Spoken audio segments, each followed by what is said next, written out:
Ima, naomba usiniache hapa, nipo na mimba yako ya miezi miwili. Wewe koma, una mimba nani? Una mimba nani? Katoa hiyo mimba. Nakwambia katoa hiyo mimba, mimi sikupendi. Siwezi kutoa, huwezi kutoa hapo mbavu. Akataka kumkanyaga na likiatu kichwani, kanyaga jamani. Nakwambia hali ile kwa uchungu wepi wa watu, nakwambia muda huo Baraka anapita jamani. Happy ule. Happy unalia nini? Unafanya nini hapa jamani? Baraka amenikataa mimba yake, hapo amenipiga sana, amenibona kichwa, amekibonya bonya, akamtoka ampeleka kwake. Nakwambia muda huo akampa maziwa, kunywa hapa ni fresh. Kalala mwenyewe ametulia na bembeza tumbo lake. Nakwambia Baraka huyu ni ana connection. Akapiga simu muda huo, akapiga simu sini wapi, kuna kwambia. Anapiga simu anamuelezea, akapiga simu sini kituo cha polisi hapo.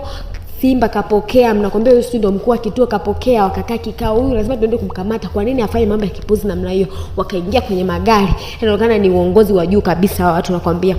Beba magari nisha, nakwambia wewe Ima si huyo, yuko na demu nyingine, ila Ima ni muone, nakwambia yupo na demu mwingine. Muda huo nakwambia wapo zao klabu hapo, ni wanacheza baby twende mbele. Wewe majamaa si wamefika, wewe ndio Ima.